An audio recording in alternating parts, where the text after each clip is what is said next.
there are things that we cannot really live without, and shelter and clothing and water and food. Those are things that they're fundamental to existence. So decent housing is something. I can't really think of an argument for why we don't think people should have adequate shelter. Yeah.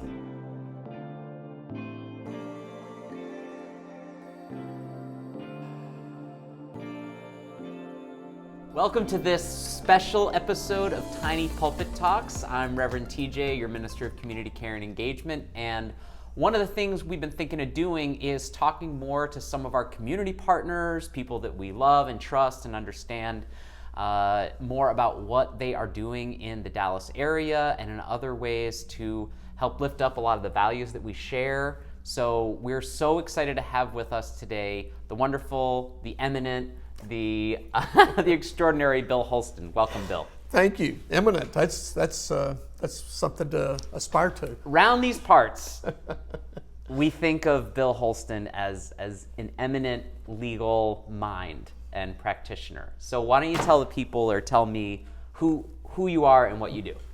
Okay, so my name is Bill Holston. I'm an attorney. I've been practicing since 1981. I live here in Dallas with my wife, and we have 2 grown children.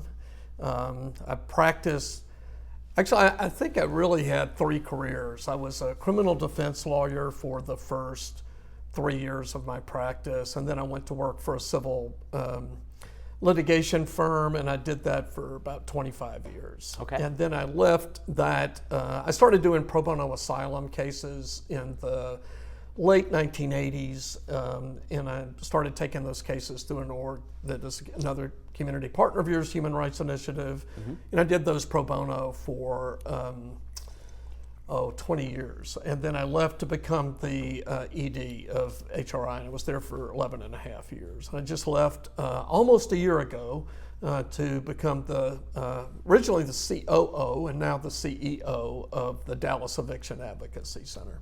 Dallas Eviction Advocacy Center. Yep, just rolls right off the tongue. It does. Sort of like Human Rights Initiative. We are going to put in the description below the number, and everyone watching this should take down the number of this organization. Why should they do that? Well, the main reason is if you or someone you know is facing an eviction, that's how you get in touch with us. And the best way actually is to text that number, not to call it, because we're a 100% virtual operation. We don't have a receptionist, but we do have people monitoring the email and phones. And so if you're facing an eviction, that's how to get in touch with us. There's another way to get in touch with you, though, that involves a very large sign in a hallway. Correct? Oh yes, that's true. That was one of the first things I did when I became COO. Is I went to all the courts to watch our operations, because the way we operate is our goal is to go to every eviction court, which is the Justice of the Peace Court in Dallas County, and see that everyone who wants one can have a free attorney without any restrictions. We don't screen for anything. Okay, right. Got it. And so we're not, because of how evictions work, we're picking up clients in the hallway of the courtroom. Yeah. And so we set up tables and chairs in the court, and so.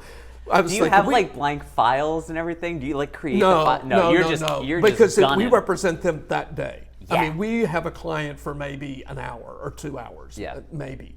There are some exceptions to that, but primarily that's how that works. And so so I noticed, they said, can we get a sign? And so I made these signs that were bilingual that said our name and information. And then we realized it's too much information. So now we have one big sign that says free attorney for tenants, and our logo on it. And that's how people see us. And we literally have legal assistants with clipboards walking around the hallway saying, do you want an attorney? And often they're like, okay, what's the catch? And I'm like, no catch, we represent everybody, no fee to you. Okay, so let's walk through this a little bit. I am a tenant and I get a notice of eviction and I don't know what to do. What are my chances if I just show up at that summons date and try to convince this judge how unfair it is without help? Well, I don't want to say, because the lawyers, we don't like talking in absolutes typically. So I won't say 0%, but it's really close to 0%. You're not a mathematician, but yeah. Because people's instincts are really two things. They think they can come to court and explain the circumstances of why they are behind on their rent. And sometimes they're very, very dire circumstances. Yeah. Surgeries, deaths, really all the tragedies that happen to people that interfere. And they think if they explain that to the judge and not say, and I need a month, I need a week, I just need a few days to come up with the money to pay my rent. They think someone's going to be reasonable. Exactly. I'm sorry, I don't mean to be smarmy. But. No. Well, they do expect that. Right? Because they're human. Right. Yes. Well, and because people, I think in general, are not naive, but they are hopeful that people are going to be compassionate. Okay. Right? So and that is not present. I mean, it does not matter. This is a zero mercy place. It doesn't matter why you haven't paid your rent. It is not going to work. And so actually with an attorney, we say, look, we're not going to go into that because it's not going to help. Occasionally, there'll be a circumstance that we know this particular judge is empathetic towards, like this judge is empathetic about cancer, so we might bring that up. But normally we don't spend any time on it because it's not helpful. Right. The other thing is they want to talk about the condition of the property. And they say, I rented this apartment and it has black mold, or it's infested with roaches or rats or something, or the toilet doesn't work and I've been complaining for weeks and they won't fix it. Finally, I quit paying my rent, right? Well, that's not a defense to an eviction in Texas. Not even relevant. It's not going to get you anywhere.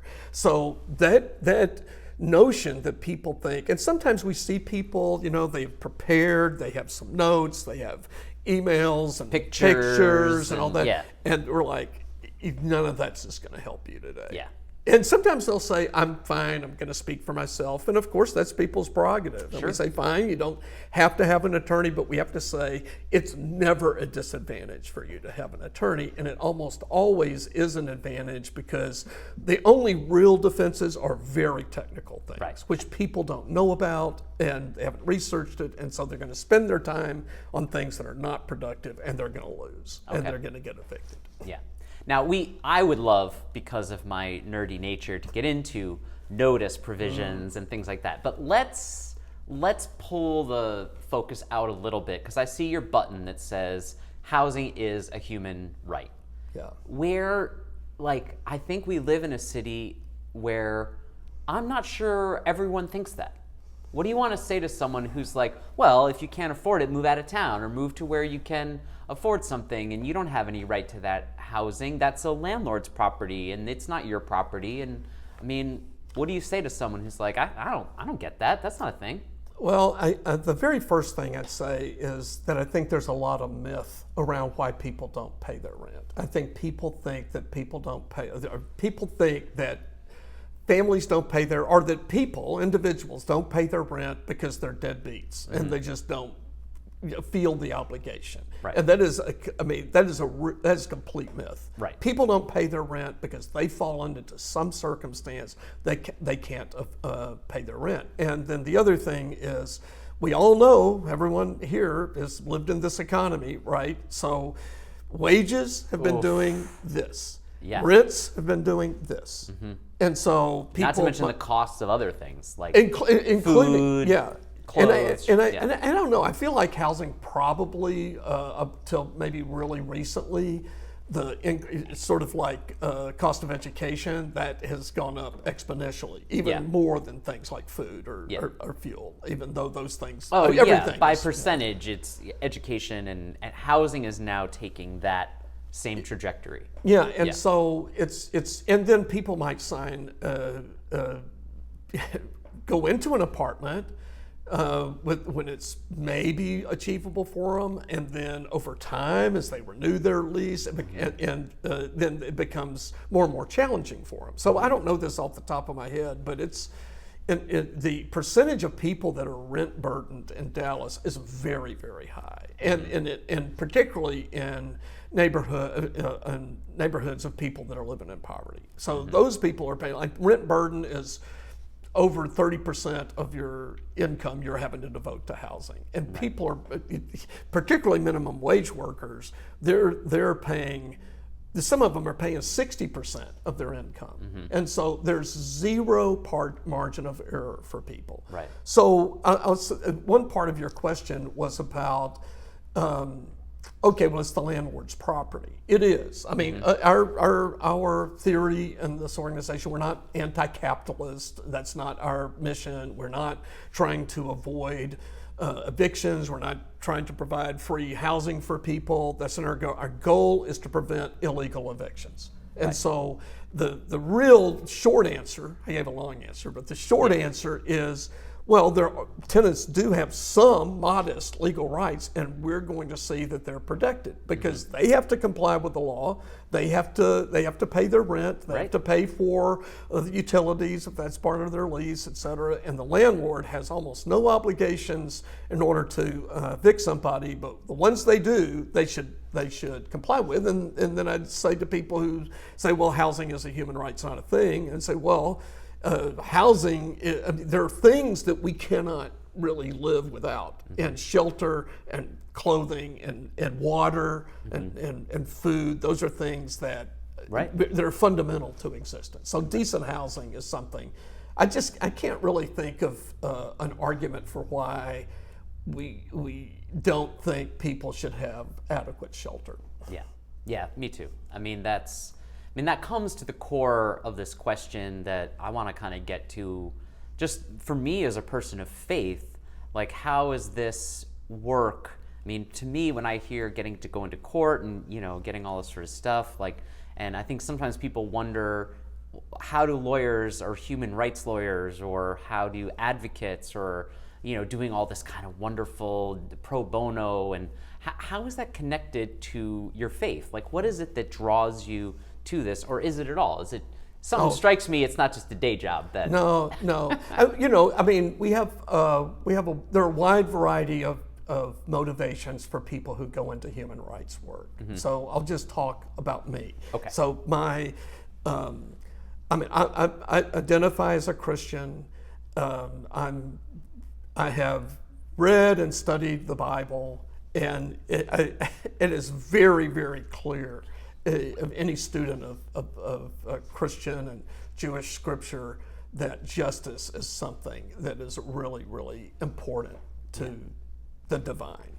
And there's one of the passages that means the most to me is from the prophet Isaiah, where he says, "Is this not the fast I choose, to loose the bonds of injustice and let the oppressed free?"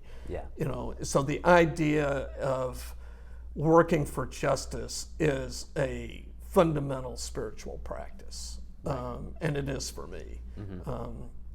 Then other people, particularly people who are more humanist in their personal philosophies, this idea that we're all in it together and we're all human, that leads to a belief that working for justice is essential to that. And so I'm not saying you have to be a person of faith in order to have a strong motivation to work for justice or work against oppression. A lot of people haven't. But for me, they're definitely interrelated. How do you feel when you wake up in the morning? I mean, going into court again, is it like, I can't wait to get in there and fight the good fight? Or is it hard? Are there days where you're just like, I don't want to do it, I want to pull the covers up over my head? I mean, where are you on a day-to-day? That's, I know, a question for a lot of our folks, is like, I want to do justice work, but I don't know if I can do that to myself right now. Well, I say first of all, since I'm the CEO, my obligations are essentially administrative, and so I go to court to fill in for our legal assistants as we gear up as an organization. And I love that. It's actually my favorite thing to do because doing the administrative stuff, I'm not proximate to the clients, right? And going to court and sitting there and helping people, hearing their stories, helping them prepare for the going in front of the judge, That's very, very energizing work. It's sad, heavy work on occasion, but it's very energizing, and I love being proximate to the clients. That I always have, you know. However, there's all kinds of things that are necessary for an organization to exist that are not proximate to clients, you know. And so if I have to get up and if I know that this day is going to be devoted to going through receipts and answering the questions of our auditor, that does not energize me. It is the Lord's work, though, Bill. But it is because because it has to be done, and it's one of the things we have to do if we want to exist as a legitimate organization and continue to do that humanitarian work. And to pay the people who are doing it. Exactly. Right. You know, that's an interesting point, because that comes up a lot in the nonprofit circles. You'll hear people say in an organization that's real grassroots, well, nobody gets paid here.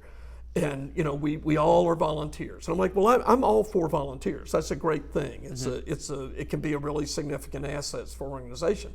But we believe we should pay a living wage to our staff. Preach. We believe that they should have health insurance. Preach. Yeah. And so when they signed up to do humanitarian work, in law, that means that everyone is going to be making less than they would make in the private marketplace. But aside from that, they need to be paid a living wage and have health insurance and vacations and things where they can live a full life outside of that work. And actually even more so because the work is so stressful.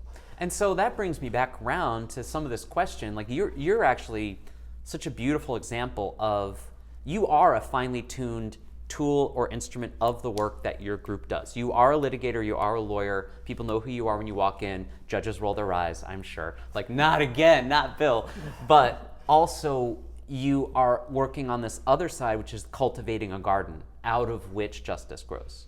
And so I sometimes wonder if our friends, folks watching, can take this lesson that it's not always headlong into the fray, that sometimes there are times to everything there is a season, and that you are also nurturing something that is giving life to a justice-making enterprise. I mean, I think the thing that resonates with what you just, there are a lot of things that resonate with what you just said, but one thing is, I feel like, particularly as you age, the primary thing you can do is be a mentor and help those, talk to young lawyers in particular who are thinking, or college students. I'll have coffee with college students as I'm thinking about law school. Would you talk to me? I love doing that. And we'll go out to coffee and talk about, like, okay, this is what it means. These are the things that would help prepare you to do this work.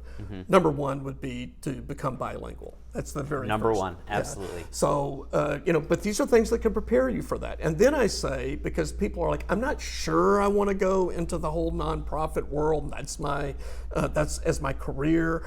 Often they're like, I'm not sure I can afford to do that because I'm going to have to go to college. I'm going to have to incur debt to go to law school. I don't know how that really fits in with doing nonprofit work.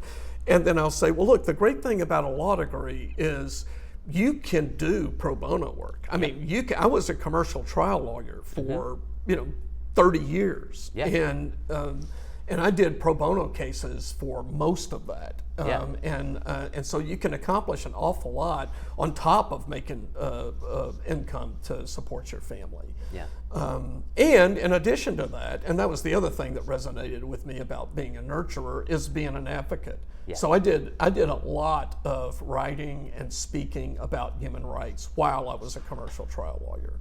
I wrote editorials from the morning news or did commentaries for public radio about. So you can accomplish a lot. That law degree is a key to lots of different places for you to be influential. So we are, I just want to kind of have one last question. If someone is just thinking, I'm out there, I don't really know a lot, I don't know what I can do, what can someone do for someone who is in a jam with their rent, or with, if they can't make their rent, what's the number one thing they should do? Well, they can. I think the number one thing would be to contact us. So you're going to have this number. We'll have people could contact the church and they could get in touch with me. We answer a lot of questions. We do a lot of public speaking, things like that. And then I always say, it sounds very convenient, it just happens to be true. The number one way to support the work is financially. Yeah. Like people supporting the work. They're like, I don't have time and I'm spacing, I'm not a lawyer, I'm not a legal assistant, but I care about housing. What can I do? And I'm like, well, then support Dallas Eviction Advocacy Center or other organizations that are doing the work. Yeah. Although I will say, we're the only organization. Legal Aid is a great organization, and they do a lot. However, they're hamstrung by limitations by Legal Service Corporation. So they can't represent undocumented people. They have to screen for income and only represent people below 150% of poverty. And we don't have any of those restrictions. So we represent everybody without regard to anything.